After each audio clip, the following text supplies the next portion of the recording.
चलिए, आवाज आ रही है आप लोगों को ऑनलाइन वाले? तुम्हाला तर आहेच यार। चलिए, चलो तो आप सभी को सबसे पहले तो बहुत बहुत शुभकामना, प्रीलिम्स क्लियर कर रहे हो, है ना? आ जाइए, ठीक है। चलो, मैं आप लोगों को हिंदी भाषा पढ़ाऊंगा, है ना? हिंदी भाषा यदि आप देखोगे सिलेबस में तो पुराने पाठ्यक्रम के अनुसार 125 नंबर का सिलेबस है हिंदी भाषा, है ना? एक पेपर जो है वो आपका केवल भाषा का है, जिसमें हिंदी भाषा है और अंग्रेजी है। तो 125 प्लस 75 का रेशियो जो है इसमें पेपर में आपको दिया गया है ना? तो 125 नंबर का जो हिंदी है वो मैं आपको पढ़ाऊंगा। सबसे पहले सिलेबस की अगर बात करें, देखो कभी भी कोई भी पढ़ाई करने के लिए बैठो, है ना, सबसे पहले सिलेबस आपके हाथ में होना चाहिए। सिलेबस यदि है उसके बाहर नहीं जाएगा क्वेश्चन, टेंशन मत लो। और एसआई का सिलेबस तो ऐसा था जिसमें पूरा शामिल था। हिंदी में जो बचपन से पढ़े हो ना, वर्णमाला से लेकर के पूरा रस छंद अलंकार तक पूरा पूरा सिलेबस शामिल है ना? जैसे सबसे पहला जो टॉपिक होगा वो होगा भाषा बोध। यहीं से हम लोग पढ़ना भी शुरू करेंगे, भाषा बोध से। भाषा बोध का सिलेबस यदि आप देखोगे तो भाषा बोध में आप पढ़ते हो भाषा क्या है, भाषा का विकास, या यूं कहा जाए हिंदी का विकास क्रम। हिंदी का विकास क्रम जो आप सुने होंगे नाम, प्राकृत भाषा, पाली भाषा, संस्कृत भाषा, अपभ्रंश क्या होते हैं, अवहट्ट क्या होते हैं, है ना? इन सारी चीजों पे चर्चा करेंगे। कैसे हिंदी भाषा विकसित हुई, आपने सुना होगा संस्कृत से आती है हिंदी, सुने हो ना? हाँ, तो वो संस्कृत से ऐसा नहीं है कि अचानक से एक दिन में बीज फूटा और हिंदी पैदा हो गई, ऐसा थोड़ी है। भाषा के विकास का एक क्रम होता है, तो हिंदी भाषा के विकास का भी एक निश्चित क्रम है, उस क्रम को हमको जानना है। उसके बाद भाषा के प्रकार कितने होते हैं, भाषा में कौन कौन से गुण होते हैं, ये सारी चीजें हमको देखनी है। उसके बाद अगला टॉपिक है आपका वर्ण एवं वर्णमाला। वर्ण और वर्णमाला में आपको तो कितने लोगों जिसको हिंदी की वर्णमाला याद है? एक दूजन तो पुराने भी दिखा दूंगा। हाँ, वर्णमाला याद नहीं है? याद है सर, थोड़ा बहुत है। ठीक, हमारे साथ यही तो विडंबना है यार, है हिंदी, गर्व से कहो हिंदी है कि नहीं? और हिंदी की वर्णमाला याद नहीं है। हाँ, तो वर्णमाला में सबसे पहले हम लोग वर्ण जानेंगे, अक्षर जानेंगे, पूरी की पूरी वर्णमाला हमको पढ़नी है। वर्णमाला पढ़ने के बाद वर्णमाला के 3 बेसिक कॉन्सेप्ट आते हैं आपके। 3 बेसिक कॉन्सेप्ट में क्या क्या है? एक, वर्णों का उच्चारण स्थल है, कौन कौन से वर्ण कहां कहां से उच्चारित होते हैं, क्योंकि यहां से क्वेश्चन अभी जस्ट प्रीलिम्स में देखे होंगे, एक जज है यहाँ पूछा था ना, हाँ वैसा एक क्वेश्चन आता ही है, ठीक है? वैसा पूछता है एक क्वेश्चन, पिछले साल 2 क्वेश्चन आया था उच्चारण स्थल से, तो हमको उच्चारण स्थल देखना है। ये पहला टॉपिक होगा वर्णमाला में। दूसरा टॉपिक जो होगा वो सघोष और अघोष वर्णों से होगा। यहां से भी क्वेश्चन आपको अमूमन हर दूसरे तीसरे एग्जाम में देखने को मिल जाएगा। एक जो कॉन्सेप्ट है वो है अल्प प्राण और महाप्राण का। यहां से भी आपने क्वेश्चन देखा होगा एग्जाम में कि कौन अल्प प्राण है कौन महाप्राण है, और कभी कभी ये क्वेश्चन थोड़ा सा इन टॉपिक्स को मिक्स करके देता है, तो थोड़ा सा क्वेश्चन जो टिपिकल हो जाता है, कठिन हो जाता है। तो उन क्वेश्चन को कैसे काउंटर करना है। हिंदी ऐसा विषय है ना जिसमें अगर आपका बेसिक कॉन्सेप्ट अच्छा है, बेसिक कॉन्सेप्ट यदि आपका अच्छा है, तो मान के चलो आप 90 से 95% क्वेश्चन आप आसानी से बना लोगे बेसिक कॉन्सेप्ट के दम पे, ठीक है? बहुत बड़ा रेशियो होता है। वहीं हम लोग जब ओवर कॉन्फिडेंस में रहते हैं, मैक्सिमम लोग मेरे ख्याल से हिंदी मीडियम के ही हो गए, हिंदी माध्यम के ना, हमारे अंदर ये ओवर कॉन्फिडेंस रहता है कि अरे हिंदी माध्यम के है, हिंदी तो बना लेंगे। और ये ओवर कॉन्फिडेंस आता कैसे है? जो आप लोग जो भी टेस्ट देते हैं, 10 क्वेश्चन आया, अरे 6 क्वेश्चन तो बिना पढ़े बन जाता है। लेकिन बाकी के जो ये 4 क्वेश्चन बचे हैं ना, यही कंपटीशन पैदा करते हैं, समझ रहे हो बात? और नामे कॉम्पिटिटिव एग्जाम है यार एकर तो, सबसे कटु सत्य ये होते कॉम्पिटिटिव एग्जाम के कि तोर जो सबसे परम मित्र होते ना वो सबसे बड़े कॉम्पिटिटर होते हैं। समझो बात? हाँ ठीक है। अब इसने बोल के सर दोस्ती मत तोड़ लो भाई मोरो आज से कोई दोस्त नहीं, ठीक है हाँ, तो ये जो 4 क्वेश्चन है ना यही कंपटीशन पैदा करता है, क्योंकि ये 4 क्वेश्चन केवल उन्हीं से बनता है जिन्होंने बेसिक को अच्छे से पढ़ा है, जिनका बेसिक क्लियर है।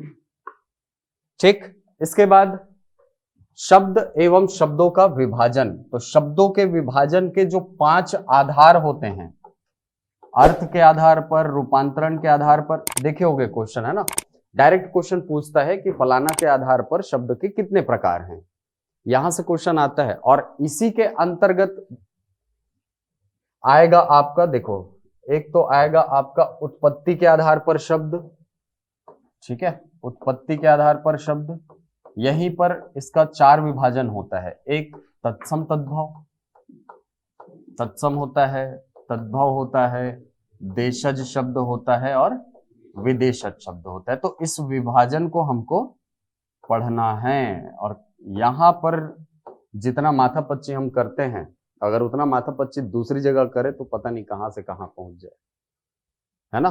तत्सम तद्भव का एक बेसिक कॉन्सेप्ट होता है, ठीक है, कैसे तत्सम शब्द तद्भव में बदलता है, देशज शब्दों को कैसे पहचाना जाता है, क्योंकि क्वेश्चन ऐसे ही आते हैं। तत्सम तद्भव से क्वेश्चन कैसे आएगा, शब्द दे देगा आपको, पूछेगा कि इस शब्द का तद्भव क्या होगा, या आपको शब्द दे देगा, है ना, तद्भव शब्द दे देगा, पूछेगा इसका तत्सम क्या होगा। एक ये तरीका होता है। कई बार आपको 4 ऑप्शन देगा, पूछेगा कि इनमें से तत्सम या तद्भव शब्द पहचानो। यही 2 टाइप के तो क्वेश्चन आपने देखा होगा, है कि नहीं। ठीक, देशज शब्द जो है ये थोड़ा सा टिपिकल टॉपिक हो जाता है। क्यों? हमारी हिंदी ऐसी भाषा है जो बहुत सारी भाषाओं से प्रभावित हुई है, बहुत सारी भाषाओं का प्रभाव हमारी भाषा पर दिखता है। जैसे हमारी बोलचाल में ही देख लो ना, हमारी बोलचाल में ही हम जाने अनजाने में कितने सारे फारसी शब्दों का, कितने सारे अंग्रेजी के शब्दों का प्रयोग करते हैं, हमको पता भी नहीं होता है।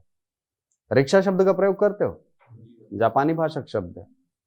सुबह उठ के चाय पीते हो, चीनी भाषक शब्द है।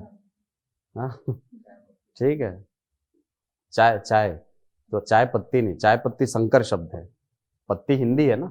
हाँ ठीक है।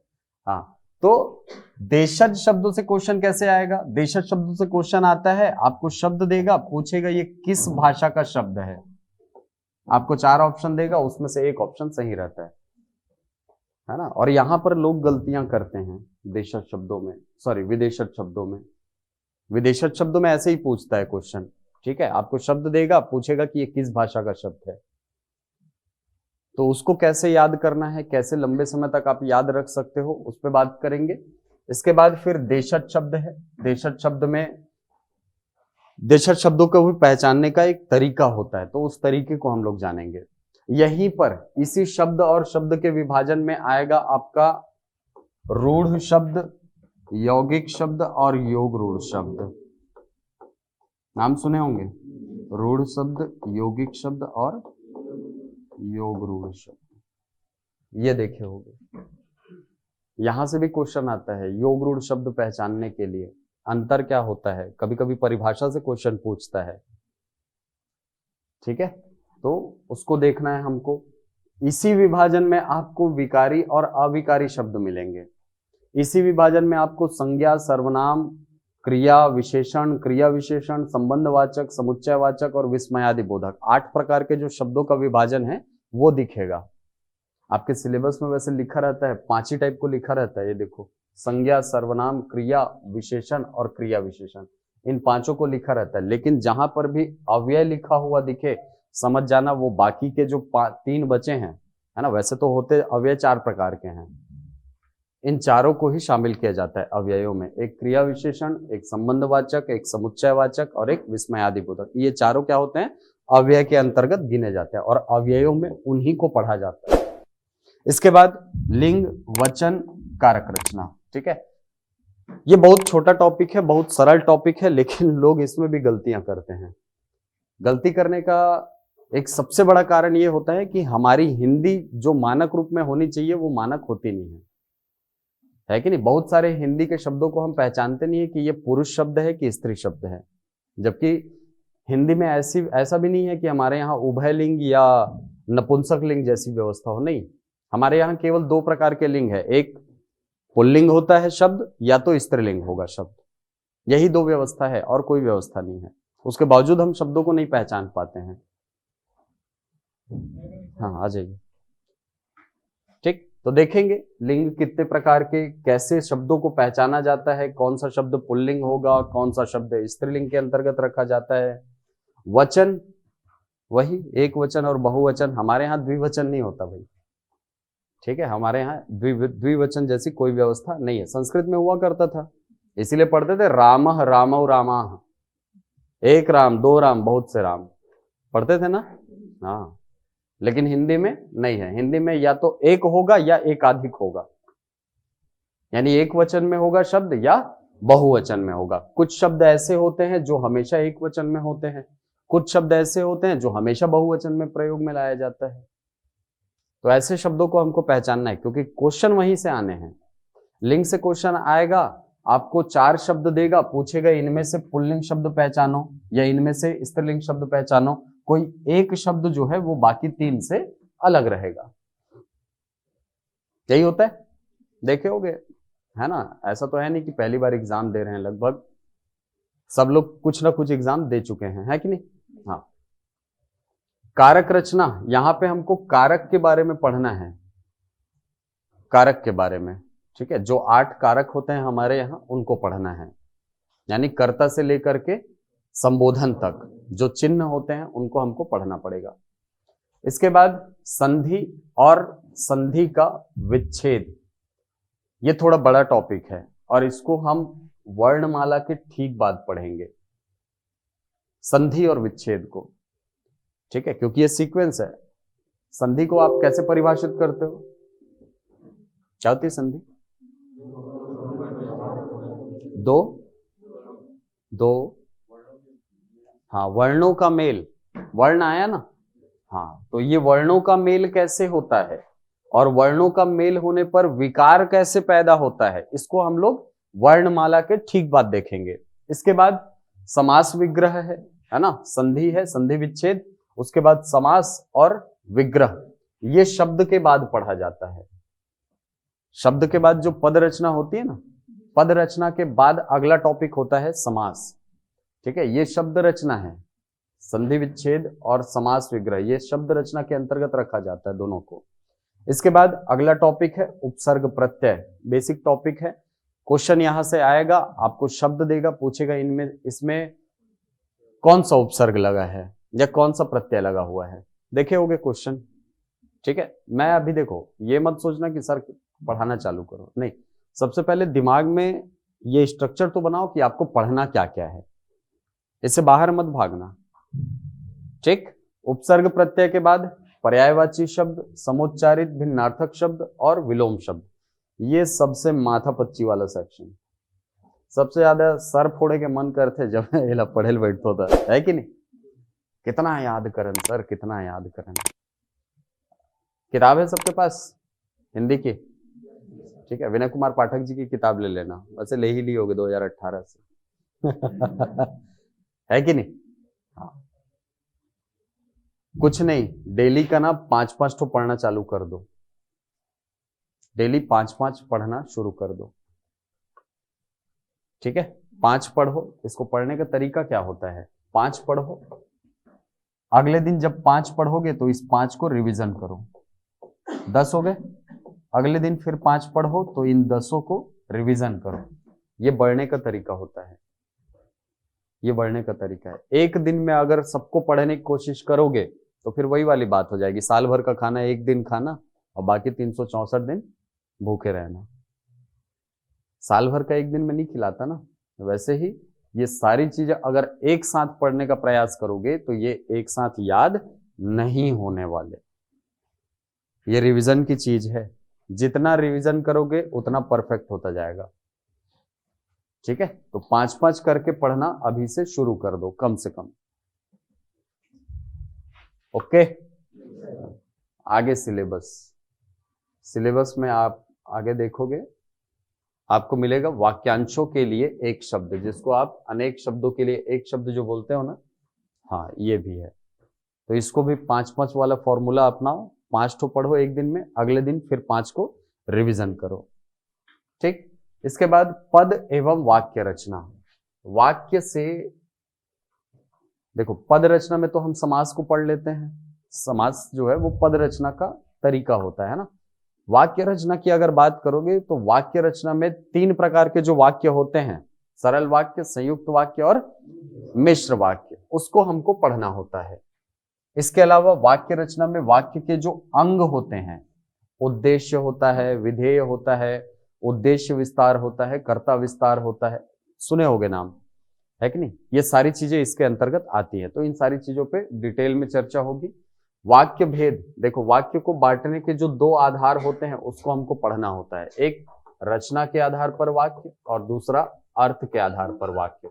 रचना के आधार पर 3 प्रकार होते हैं और अर्थ के आधार पर 8 भेद होते हैं, तो इनको हमको पढ़ना है। ठीक, उसके बाद व्याकरणिक अशुद्धियां।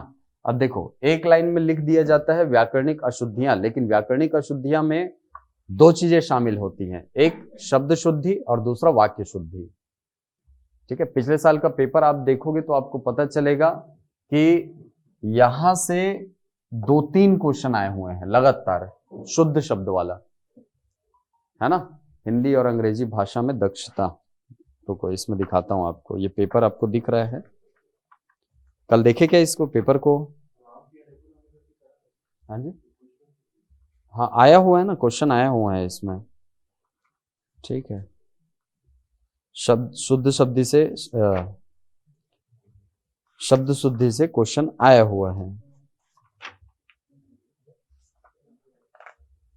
ये देखिए, शुद्ध वाक्य का चयन कीजिए, है ना, 1 2, ये देखिए अशुद्ध वाक्य चिन्हित करना है, यहां शुद्ध वाक्य चिन्हित करना है, फिर से अशुद्ध वाक्य चिन्हित करना है। 3 क्वेश्चन तो यही से हैं। ठीक है, तो ये सेक्शन जो है ये बहुत इंपॉर्टेंट है। व्याकरणिक अशुद्धियों में हमको 2 चीजों को ध्यान रखना है, एक शब्द शुद्धि को, क्योंकि शब्द शुद्धि से भी क्वेश्चन आया हुआ है ना, अतिशयोक्ति को पूछा हुआ है जहां तक। ठीक है, 2011 के पेपर में अतिशयोक्ति को पूछा हुआ है। ये देखो, सुभद्रा कुमारी चौहान देश प्रेम की भावना की कवयित्री हैं ये। ठीक है, 4 ऑप्शन दिया है, मतलब कुल मिला के क्या पूछना चाहते हैं, शब्द शुद्ध, है कि नहीं, शब्द शुद्धि तो पूछ रहा है वो। इसके अलावा अतिशयोक्ति और अत्युक्ति में अंतर है, तो अतिशयोक्ति कैसे लिखा जाता है ये जानना चाहता है वो। इसके बाद आपका वह व्यवहार अत्यंत क्या है, सर्वत्र चंद्र क्या है। तो 4 क्वेश्चन शब्द शुद्धि से आया हुआ है और 3 क्वेश्चन आपके वाक्य शुद्धि से। बहुत बड़ा रेशियो है, 7 क्वेश्चन आए हैं यहां से, है कि नहीं। तो इस सेक्शन को बिल्कुल भी इग्नोर मत करना, शब्द शुद्धि और वाक्य शुद्धि, यहां से क्वेश्चन आते हैं, बहुत इंपॉर्टेंट सेक्शन है ये। ठीक है, कैसे पढ़ना है वो जब सिलेबस चालू होगा तो आपको सिखाऊंगा मैं कैसे पढ़ना है। इसके बाद हिंदी में विराम चिन्हों का प्रयोग, जो 20 प्रकार के विराम चिन्ह हमारे यहाँ प्रयोग में लाए जाते हैं, उन सब के बारे में हमको पढ़ना पड़ेगा। उसके बाद मुहावरे और लोकोक्तियां, यहां से तो कई बार अंतर से क्वेश्चन आता है, अंतर से कई बार फिल इन द ब्लैंक्स वाला क्वेश्चन देगा, खाली रिक्त स्थान की पूर्ति करो, आपको जगह छोड़ देगा, पूछेगा, बोलेगा इसमें सही मुहावरा कौन सा फिट हो रहा है कि नहीं, या आपको अर्थ दे देगा, है ना, शर्मिंदा होना के लिए सही मुहावरा क्या होगा, देखे होगे क्वेश्चन। ठीक है, तो यहां से भी क्वेश्चन आते हैं। अभी हाल फिलहाल का जो पैटर्न है उसमें परिभाषा को बहुत पूछ रहा है। ठीक है, जैसे कुछ समय पहले एक एग्जाम हुआ था, दिए भी हो गए, जहां तक संपरीक्षक का दिए थे, उसमें ऐसा वाला क्वेश्चन आया था, जिन शब्दों को हम ज्यों का त्यों प्रयोग करते हैं उन्हें क्या कहा जाता है, ऐसा क्वेश्चन देखे हो, आया हुआ था, तो वो परिभाषा से क्वेश्चन आया हुआ है। इसके अलावा एग्जाम्पल से क्वेश्चन आता है। ठीक है, परिभाषा, एग्जाम्पल, ये दो चीजों को लेकर के चलना है हमको जब मुहावरा और लोकोक्ति पढ़ेंगे। ठीक, इसके बाद अगला जो टॉपिक है वो है रस छंद अलंकार। इसके लिए निश्चिंत रहो, इधर उधर नहीं भागना पड़ेगा, बिल्कुल टू द पॉइंट पढ़ाऊंगा। कहां से क्वेश्चन आता है, 3 क्वेश्चन आया हुआ है पिछले साल। तरणी तनुजा तट तमाल तरुवर बहुछाया में कौन सा अलंकार है? कौन सा अलंकार? अनुप्रास अलंकार है। हाँ, कनक कनकते सौगुनी भी पूछा हुआ है, और रहीमन पानी राखिए भी पूछा हुआ है, श्लेष अलंकार है। और कनक कनकते सौगुनी में यमक अलंकार, जुड़वा है ना। हाँ, यमक मतलब जुड़वा। ठीक, तो उसको कैसे पहचानना है? रस से क्वेश्चन नहीं आया है, पूछा कहाँ है क्वेश्चन? अलंकार से। छंद से भी पूछ सकता है, रस से भी पूछ सकता है। और अगर यहां से क्वेश्चन आया तो मान के चलो, अगर इस सेक्शन को टारगेट किया वो, तो कम से कम 3 से 4 क्वेश्चन आपको देगा, 3 से 4 क्वेश्चन। ठीक है, तो इस सेक्शन को भी पढ़ेंगे।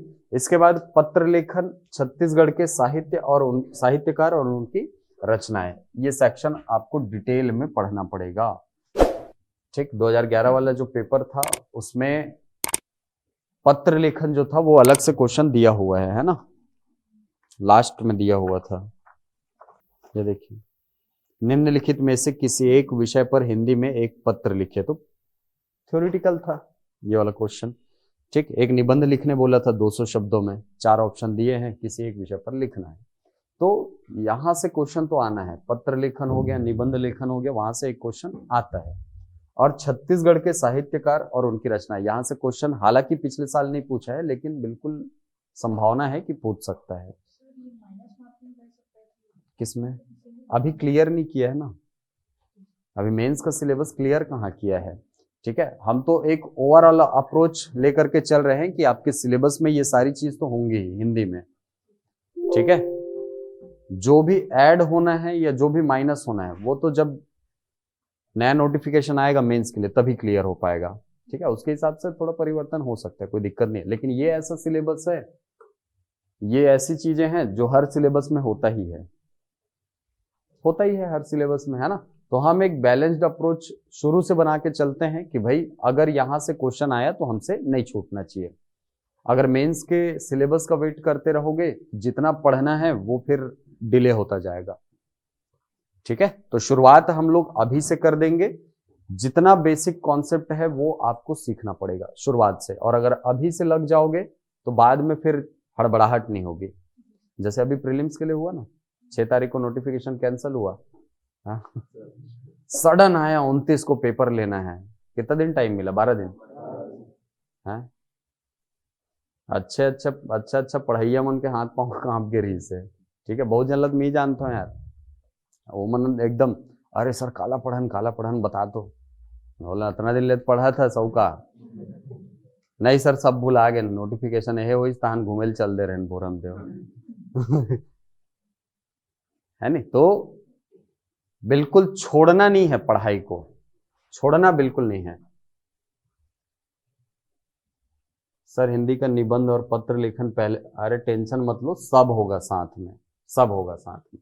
ठीक है, वो सबसे लास्ट में पढ़ने वाला टॉपिक है, और वो ऐसा टॉपिक है जिसमें किसी को पूरा नंबर नहीं मिलता है, ये भी बता रहा हूँ, है कि नहीं। जहां थ्योरेटिकल पोर्शन आता है, कमांड किसके पास चला गया? चेक करने वाले के पास। अब वो चाहेगा तो 10 में 10 दे देगा, और चाहेगा तो 10 में 1 पकड़ा देगा, आपका कोई नियंत्रण नहीं है। ठीक है, लिखने वाला जहां आया जी, कुछ नहीं बचता फिर। ठीक, चल तो आज पहला टॉपिक शुरू करेंगे। पहला टॉपिक है आपका भाषा बोध। ठीक, मैंने बताया कि भाषा बोध में आपको क्या क्या पढ़ना है। एक पढ़ना है आपको भाषा क्या है, भाषा यानी हिंदी का विकास क्रम आपको पढ़ना है।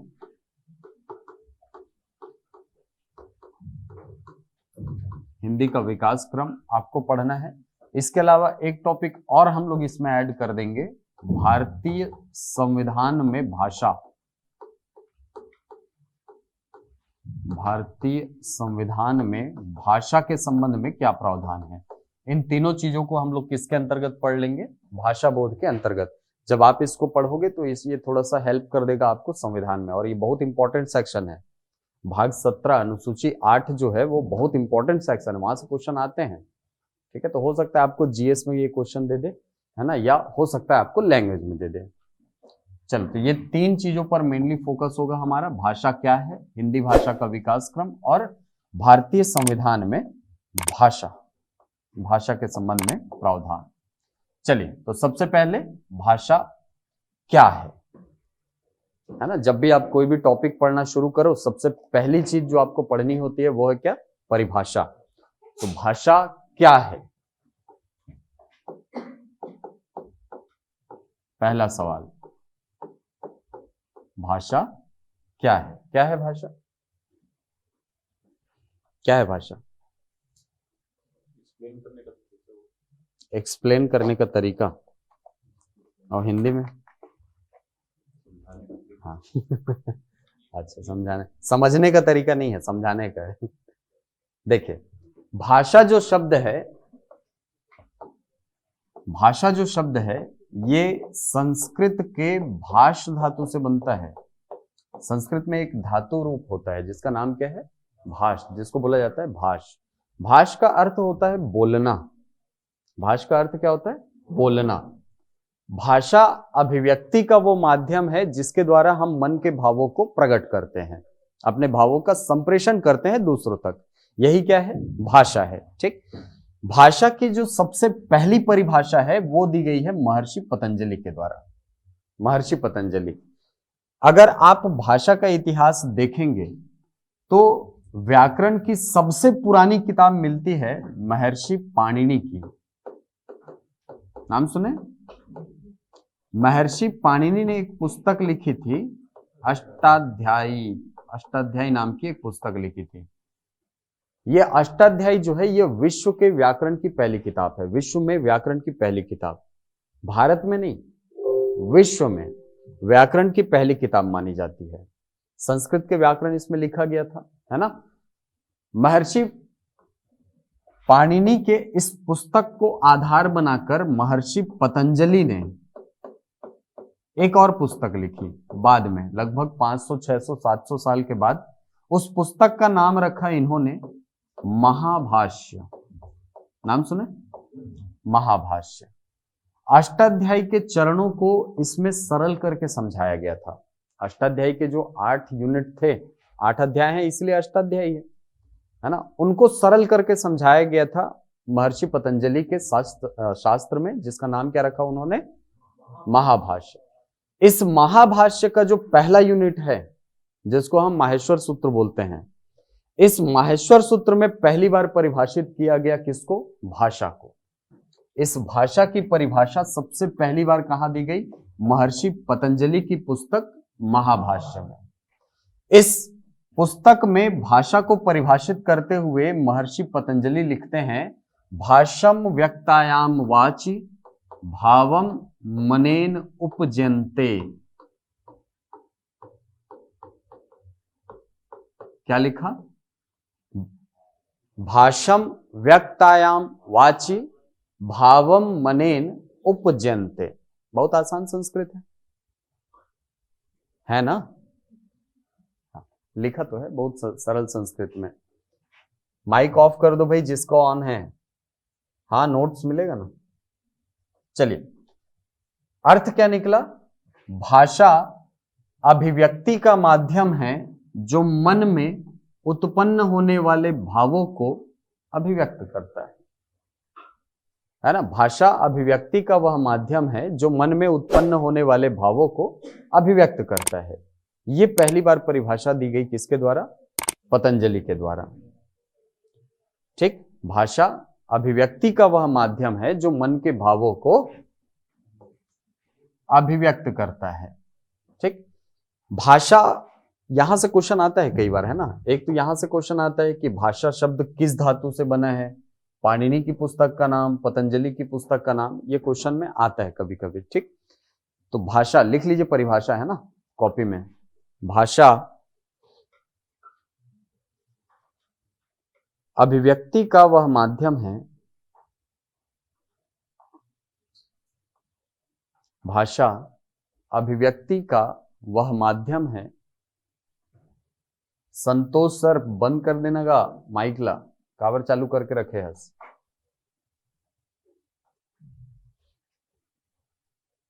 भाषा अभिव्यक्ति का वह माध्यम है जो मन के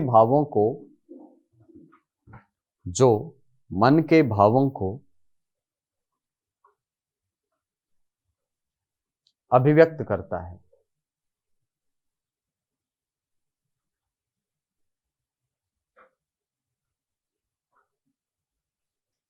ठीक।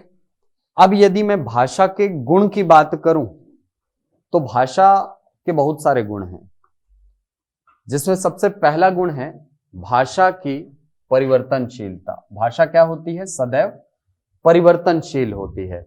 भाषा कभी भी स्थिर नहीं हो सकती। अब देखिए, ये जो गुण बता रहा हूं ना भाषा के, ये ऐसा नहीं है कि केवल हिंदी, संस्कृत या आर्य भाषा पर ही लागू है, नहीं। दुनिया में जितनी भाषाएं बोली जाती हैं सब पर लागू है। एक कॉमन सबका प्रॉपर्टी है जिसको हम लोग लिखने वाले हैं, है ना। तो पहली चीज क्या है? भाषा परिवर्तनशील होती है। अब भाषा की परिवर्तनशीलता के बहुत सारे कारण होते हैं, है ना। एक सवाल तो आएगा ना, सर भाषा परिवर्तनशील है, इस परिवर्तनशीलता का कारण क्या होता है? तो भाषा की परिवर्तनशीलता का जो सबसे पहला कारण होता है वो है क्षेत्रीयता। भाषा का जो सबसे पहला गुण होता है वो है परिवर्तनशीलता, और इस परिवर्तनशीलता का सबसे पहला कारण क्या है? उसकी क्षेत्रीयता। कहने का मतलब एक ही भाषा अलग अलग क्षेत्रों में अलग अलग तरीकों से बोली जा सकती है। जैसे आप भी हिंदी बोलते हो ना। आप उड़ीसा चले जाओ, वहां भी हिंदी बोली जाती है। झारखंड चले जाओ, वहां भी हिंदी बोली जाती है।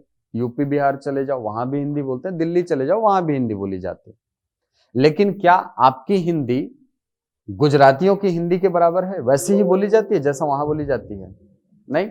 या वैसी ही बोली जाती है जैसे दिल्ली में बोली जाती है? नहीं, थोड़ी तो भिन्नता है कि नहीं। हमारी हिंदी पर हमारे क्षेत्र का प्रभाव दिखाई पड़ता है। वैसे ही गुजराती लोग जो हिंदी बोलते हैं उनमें गुजराती का प्रभाव आपको देखने को मिलेगा। मराठी लोगों में महाराष्ट्रियन जो लोग होते हैं उनमें मराठी भाषा का वो दिखता है, प्रभाव दिखता है। तो क्षेत्र का प्रभाव जो है भाषा पर पड़ता है, ये स्वाभाविक है कि नहीं। पड़ता ही है प्रभाव। ठीक। तो पहला कारण भाषा की परिवर्तनशीलता का क्षेत्रीयता। दूसरा कारण जो भाषा की परिवर्तनशीलता का कारण होता है वो है समय।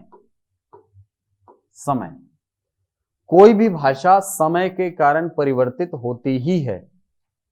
इसको आप ऐसे समझ सकते हो कि आज हिंदी बोली जा रही है, 500-700 साल पहले भी तो हिंदी बोली जाती थी, लेकिन क्या हिंदी का स्वरूप वही है जो 500 साल पहले हिंदी का था?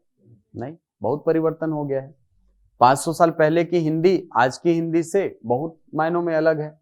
उसकी शब्दावलियां अलग हो सकती हैं, हो सकती है ना। अरे छत्तीसगढ़ी कोई ले लो ना, 50 साल पहली छत्तीसगढ़ी मैसे ही से शब्द रही से जिमल्ला आज सुनबे तो ओकर मतलब नहीं पता रहा है। हमल्ला पता रही थे चपासी काला कथे चपासी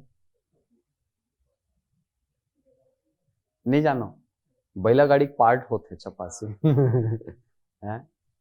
ठीक है, बहुत अकन शब्द है जो छत्तीसगढ़ी में अब नंदागे है। ओकरे बर तो योजना चला था यार, राजभाषा आयोग के बिजहा योजना। हाँ, पढ़े हो ना। हाँ, ठीक। भाषा जो है वो समय का प्रभाव भाषा पर पड़ता ही है। इसी कारण से तो तत्सम और तद्भव शब्दों का निर्माण होता है। तत्सम तद्भव का जो कॉन्सेप्ट है वो यहीं से आया है। तत्सम शब्द ऐसे शब्द हैं जो संस्कृत में विद्यमान थे और संस्कृत से हिंदी बनी है। यानी कुछ शब्दों का स्वरूप बदल गया है ना। जैसे क्षीर बन गया खीर, जैसे करपट बन गया कपड़ा, बन गया ना। कपाट शब्द बन गया किवाड़, कपाट संस्कृत का शब्द है, किवाड़ बन गया, है कि नहीं। बहुत सारे शब्द हैं। पत्र बन गया पत्ता। बहुत सारे शब्द हैं जिन पर समय का प्रभाव पड़ा है और वो अलग रूप में उच्चारित होने लगे हैं। तो भाषा पर प्रभाव पड़ता है किसका? समय का। तीसरा जो सबसे बड़ा कारण होता है भाषा की परिवर्तनशीलता का, वो है सांस्कृतिक संक्रमण। सांस्कृतिक संक्रमण। अब ये सांस्कृतिक संक्रमण क्या है? क्या होता है सांस्कृतिक संक्रमण?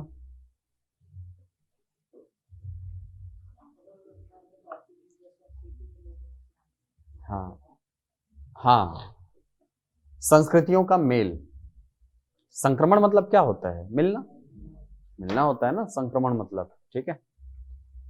जब भी दो संस्कृतियां आपस में मिलती हैं, ठीक है, जब भी दो संस्कृतियां आपस में मिलती है तो उनके बीच में कुछ चीजों का लेन देन होता है। कुछ चीजें हैं जो हमेशा ट्रांसफर होती हैं एक संस्कृति से दूसरी संस्कृति में, और कुछ दूसरी संस्कृति से ग्रहण भी किया जाता है। यानी अगर दो संस्कृतियों का मेल हो रहा है तो कुछ चीजें यहां से यहां चली जाएंगी, कुछ चीजें यहां से यहां भी आती हैं। जैसे सबसे पहली चीज जिसका लेन देन होता है वो है रीति रिवाजों का। रीति रिवाजों का लेन देन होता है कि नहीं? होता है ना? अरे यार होते लेन देन। कैसे होते हैं? देखो एक एकदम सरल उदाहरण बताता हूं। हाल फिलहाल में शादी ब्याह अटेंड करे हो? आजकल छत्तीसगढ़ में एक नई प्रथा चली है, वो चुनरी धर के निकलने वाला दुल्हन के लिए। हमन अपन बाप पुरख हम नहीं जानत रहे 5 साल पहले नहीं जानत रहे, लेकिन अब है कि नहीं, शामिल होते कि नहीं? रीति रिवाज के लेन देन हुए हैं। टीवी संस्कृति छत्तीसगढ़ी संस्कृति के मेल टीवी संस्कृति से, तो वो लेन देन हुए हैं, है कि नहीं? हाँ, तो रीति रिवाजों का लेन देन होता है। बहुत सारी चीजें जो हमारी संस्कृति में मूल रूप से नहीं थी, लेकिन बाद में वो दूसरी संस्कृति के मेल के कारण शामिल हुई हैं। बहुत सारी चीजें हैं, ठीक है। वैदिक काल में प्रकृति की पूजा होती थी, प्रकृति पूजन करता था व्यक्ति। तो आपको लगता है कि फूल चढ़ाने का कोई प्रथा रही होगी फूल चढ़ाने की? नहीं, प्रकृति को नुकसान थोड़ी पहुंचाएंगे, वो तो उसकी पूजा कर रहे हैं, है कि नहीं? लेकिन आज देखो किलो के भाव में बिकता है फूल, है कि नहीं? प्रकृति को नुकसान पहुंचाया जा रहा है क्या? एक तरीके से हाँ, लेकिन एक तरीके से ना आस्था भी तो है यार लोगों की, ठीक है। हाँ, तो रीति रिवाज जो है इसका लेन देन होता है। दूसरी चीज जिसका लेन देन होता है वो है साहित्यों का लेन देन। साहित्यों का लेन देन कैसे होता है? एक भाषा के साहित्य दूसरी भाषा में ट्रांसलेट किए जाते हैं और दूसरी भाषा का साहित्य हमारी भाषा में आ जाता है अनुवाद होकर के। हो जाता है ना? आज आप पढ़ सकते हो टॉल्स्टॉय को, शेक्सपियर को पढ़ सकते हो। आपको अंग्रेजी नहीं आती, फिर भी आप जान सकते हो कि टॉल्स्टॉय क्या चाहता था, रूसो कैसा व्यक्ति था, रूसो की क्या विचारधारा थी, वॉल्टेयर की क्या विचारधारा थी। आप पढ़ सकते हो। क्यों पढ़ सकते हो? लेनिन कैसा आदमी था, कार्ल मार्क्स कैसा आदमी था, आप जान सकते हो, क्योंकि उसके साहित्य जो है अब अनुवाद होकर के आप तक पहुंच चुके हैं। यानी हुआ क्या है, उस भाषा के साहित्य आपकी भाषा में आ गए हैं और आपकी भाषा के साहित्य भी दूसरी भाषाओं में गए हैं। मुगल काल पढ़े? मुगल काल में एक नाम आता है दारा शिकोह का। दारा शिकोह ने उपनिषदों का अनुवाद किया था सिर्रे अकबर के नाम से। उसके पहले जाओगे तो अकबर मिलेगा। अकबर ने अपने दरबार में फैजी की अध्यक्षता में एक अनुवाद विभाग बनाया था, याद है? अंग्रेज आए, अंग्रेजों ने भी हमारे साहित्यों को अंग्रेजी में अनुवाद किया है। अभिज्ञान शाकुंतलम, भगवत गीता जैसे साहित्य, विल्किंसन नाम सुने हो? विलियम जोन्स, विलियम जोन्स ने किसका अनुवाद किया? अभिज्ञान शाकुंतलम का। विल्किंसन ने भगवत गीता का अनुवाद किया था, है कि नहीं? तो हो क्या रहा है, एक भाषा के साहित्य दूसरी भाषा में स्थानांतरित हो रहे हैं, दूसरी भाषा में जा रहे हैं। तो भाषा पर प्रभाव पड़ता है, या यूं कहा जाए भाषा के लेन देन के कारण साहित्य जो है एक भाषा से निकल करके दूसरी भाषा में चले जाते हैं। यह सांस्कृतिक संक्रमण के कारण ही तो हो रहा है। और तीसरी चीज जो सबसे महत्वपूर्ण है वो है भाषा या शब्दों का लेन देन। शब्दों का लेन देन, ये तीन चीजें सांस्कृतिक संक्रमण की अवस्था में एक संस्कृति से दूसरी संस्कृति में जाती ही हैं, ठीक? भाषा का लेन देन कैसे होगा? एक भाषा के शब्द निकल करके दूसरी भाषा में, इस भाषा के शब्द इस भाषा में आएंगे, इस भाषा के शब्द निकल करके पहली संस्कृति में चले जाते हैं। अब मैं जब बोल रहा हूं कि दो संस्कृतियां आपस में मिलेंगी तो शब्दों का लेन देन होगा, तो भारत तो कब जमाने से दूसरी संस्कृतियों के संपर्क में है। पढ़ते हो ना, ईरान आए, ईरानी आए, यूनानी आए, शक आए, कुषाण आए, पहलव आए, पढ़ते हो। उसके बाद मध्यकालीन भारत में आओगे, तातार आते हैं, मंगोल आते हैं, मुगल आते हैं, तुर्की वाले आते हैं ना। आधुनिक भारत में आओगे, लाइन लगा है, फिर तो डच आते हैं, पुर्तगाली आते हैं, स्वीडिश आते हैं, अंग्रेज आते हैं, फ्रेंच आते हैं। क्या इनके साथ हमारा लेन देन नहीं हुआ होगा? इनके साथ भी तो हमारी संस्कृति मिली है ना, तो इनके साथ भी हमारे शब्दों का लेन देन हुआ है। बहुत सारे शब्द जो हैं वो उनकी भाषाओं से निकल करके हिंदी भाषा में शामिल हो गए हैं। जैसे आलू शब्द भारत में खाई जाने वाली, सबसे ज्यादा खाई जाने वाली सब्जी है कि नहीं?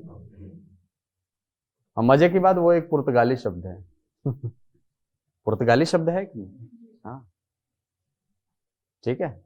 सबसे ज्यादा प्रचलित कौन सा खेल है? क्रिकेट ना। अरे अभी अंडर 19 वर्ल्ड कप जीते हो, महिला विश्व कप, ठीक है। अंग्रेजी भाषा का शब्द है क्रिकेट।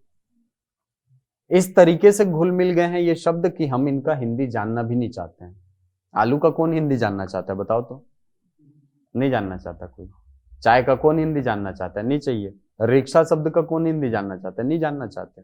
रिक्शा बोलना आसान है कि नहीं? हाँ, तो इन तीन चीजों का लेन देन हमेशा होता है जब भी सांस्कृतिक संक्रमण की अवस्था होती है, और सांस्कृतिक संक्रमण जब भी होगा तो भाषा परिवर्तित होगी, और ये भाषा की परिवर्तनशीलता का एक प्रमुख कारण होता है। तो ये तीन चीजें हैं जिसके कारण भाषा बदलती है, या इन तीन चीजों का प्रभाव भाषा पर पड़ता ही है। क्या क्या चीजें हैं? क्षेत्रीयता, समय और सांस्कृतिक संक्रमण। इन तीनों चीजों का प्रभाव भाषा पर पड़ता है। क्लियर है? अगला, भाषा पर क्षेत्रीयता का प्रभाव पड़ता है, ये मैं आपको समझा चुका हूं। भाषा में यादृच्छिकता का गुण होता है। अब देखो, इस यादृच्छिकता को मैं दो तरीके से देख सकता हूं। यादृच्छिक क्या किसको बोला जाता है? रैंडम बोलते हैं ना, अंग्रेजी में इसको रैंडम शब्द होता है। यादृच्छिकता का एक अर्थ यह होता है कि हर वस्तु का हर भाषा में एक नाम होना। जैसे ये लगा हुआ है, इसको हिंदी में क्या बोलते हो? और अंग्रेजी में? है तो वही चीज ना। पंखा बोलने से क्या इसका रोटेशन उल्टा हो गया, या पंखा बोलने से, फैन बोलने से ज्यादा बढ़ गया स्पीड? ऐसा कुछ है कि मेरे को अंग्रेजी आता है करके? ऐसा कुछ हुआ क्या? नहीं। हर वस्तु का हर भाषा में एक नाम होना, ये क्या है? ये यादृच्छिकता है। हर भाषा यादृच्छिक होती है। हर भाषा में हर वस्तु का कोई ना कोई नाम जरूर होता है, और जो जिस वस्तु का या जिस चीज का नाम नहीं होता हमारी भाषा में, हम दूसरी भाषा से उसको उठा लेते हैं। जैसे चाय को हिंदी में कोई शब्द नहीं था, हमने क्या किया? चीनी भाषा के शब्द को अपना लिया। चाय बोलना आसान है, कितना कठिन है, ठीक है। तो हमने क्या किया? दूसरी भाषा से शब्द उठा लिया, और इस तरीके से हमारी भाषा यादृच्छिक बनी रही, रैंडम बनी रही, बिल्कुल ठीक। हर वस्तु का हर भाषा में एक नाम होता है, ये यादृच्छिकता है। जैसे ये दीवार है, हिंदी में क्या है? हिंदी में भित्ति है। हिंदी में क्या है? भित्ति है। फारसी में दीवार है, और अंग्रेजी में वॉल है तो वही चीज ना, है तो वही चीज। वॉल बोलने से इसकी मोटाई बढ़ गई क्या?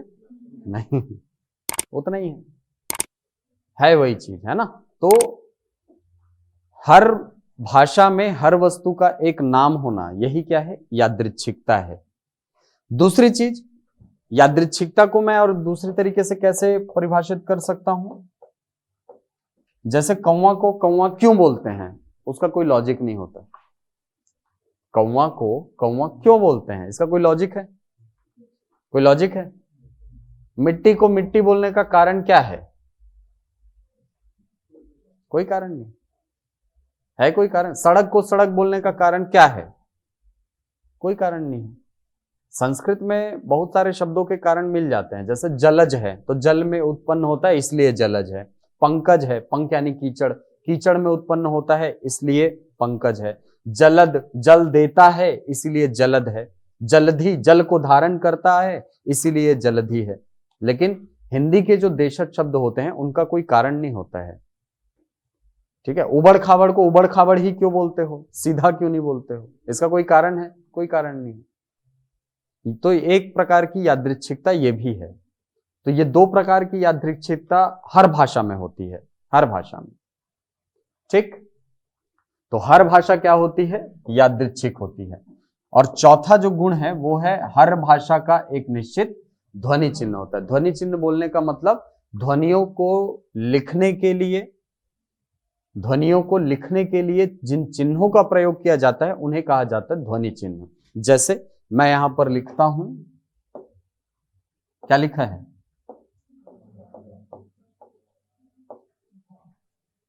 ये एक विशेष ध्वनि को दर्शाते हैं। ये एक विशेष प्रकार की ध्वनि है। ध्वनि क्या है? क। ये कैसी ध्वनि है? ख। इससे अलग है ये ग, ये दोनों से अलग है। घ, सब अलग है एक दूसरे से। हर ध्वनि के लिए हमने एक चिन्ह निर्धारित किया है। वैसे ही अंग्रेजी में होता है, अंग्रेजी में भी वैसे ही होता है। ए, बी, सी, डी, ई, एफ, जी, एच, सबका अलग अलग ध्वनि है। सबकी क्या है? अलग ध्वनि है कि नहीं? तो हर भाषा का एक ध्वनि चिन्ह होता है। हमारी भाषा का ध्वनि चिन्ह क्या है? देवनागरी लिपि ही है ना। लिपि को बोला जाता है क्या? ध्वनि चिन्ह। ठीक है, क्वेश्चन यदि आए कि ध्वनि चिन्हों को क्या कहा जाता है, तो ध्वनि चिन्हों को क्या कहा जाता है? लिपि कहा जाता है। क्लियर है यहां तक? चलो, तो ये है आज हम भाषा और भाषा के गुण। ठीक है, और भी बहुत सारे गुण हो सकते हैं भाषा के, बहुत सारे गुण हो सकते हैं। ठीक है, बेसिक जो है वो इतने गुण हैं। क्या क्या गुण हैं? परिवर्तनशीलता, क्षेत्रीयता का प्रभाव, यादृच्छिकता का गुण और निश्चित ध्वनि चिन्ह का होना। ये बेसिक गुण है। ये हर भाषा में पाए जाते हैं। ऐसा नहीं कि हिंदी की बात हो रही है, दुनिया की जितनी भाषाएं हैं सब में क्षेत्रीयता का प्रभाव उन पर भी पड़ता है। इसीलिए तो अंग्रेजी, एक ब्रिटेन वाली अंग्रेजी, एक अमेरिका वाली अंग्रेजी होती है ना, अलग अलग दोनों। ब्रिटिश इंग्लिश, अमेरिकन इंग्लिश होता है, ये इसीलिए होता है, उच्चारण में भिन्नता है। ठीक, चलो, तो ये भाषा के गुण हैं। तो आज की क्लास में हमने सिलेबस के अलावा क्या देखा? भाषा, भाषा के गुण। कल हम देखेंगे भाषा के प्रकार और हिंदी भाषा का विकास क्रम, इस पे चर्चा करेंगे कल। ठीक, कहीं पर भी अगर लगे कि सर ऊपर से जा रहा है, कठिन लग रहा है, बता देना। ठीक है, चलो, तो आज की क्लास को यहीं पे विराम देते हैं। अच्छे से पढ़ाई करिए, है ना। बहुत किस्मत से मिली है ये वैकेंसी, पहले बता रहा हूं। ठीक है, 2011 के बाद अभी निकली है वैकेंसी, मतलब किस्मत ही तो बोलोगे यार। और 2018 से टलते टलते टलते पहुंचे हो, 5 साल बीत गए। ठीक है, ठीक है, जैसे ही क्लियर होगा सब कुछ, है ना, सारी स्थितियां, आशा करते हैं जल्दी सारी चीजें सुधर जाएंगी और आपकी भर्ती के लिए एग्जाम हो। ठीक है, प्रयास करते रहो क्योंकि कंपटीशन बहुत है ना। एक अच्छी चीज ये है कि 19,500 लोग को लेना है, ये अच्छी चीज है, तो परसेंटेज बढ़ गया। लेकिन एक दुखद ये है इसमें बात कि सिलेक्शन अंततः होना है कितने का? केवल 975 लोगों का, है कि नहीं? तो पहले सीढ़ी में चढ़ने वाले आप हो, मान के चलो, पहली सीढ़ी में तो आप चढ़ गए, लेकिन आगे संघर्ष और भी है। ये 19,500 लोग ऐसे लोग होंगे जो वाकई में पढ़े हुए हैं, जो पढ़ के पहुंचे हैं, है कि नहीं? क्वालिफाई कर रहे हैं, मतलब जाहिर सी बात है पढ़े हैं तभी तो पहुंचे हैं। ठीक है, तो उनके साथ है अब कंपटीशन। पहला प्रोसेस जो था वो स्क्रीनिंग का प्रोसेस था, छानने की प्रक्रिया थी। अब छन गए हो आप, चाय को छानते हैं ना, हाँ वैसे ही आप निकल गए हो वहां से। अब दूसरी प्रक्रिया है, और दूसरी प्रक्रिया में मान के चलिए पहली प्रक्रिया से टफ होने वाला है कंपटीशन। ठीक है, तो खुद को मेंटली फिजिकली बिल्कुल एकदम प्रिपेयर कर लिए रहो अभी से। रनिंग करने जा रहे थे अभी, जा रहे हो ना, रनिंग करते रहिए, है ना। चलो कल मिलते हैं आपसे, है ना। Thank you. हाँ जी बताइए।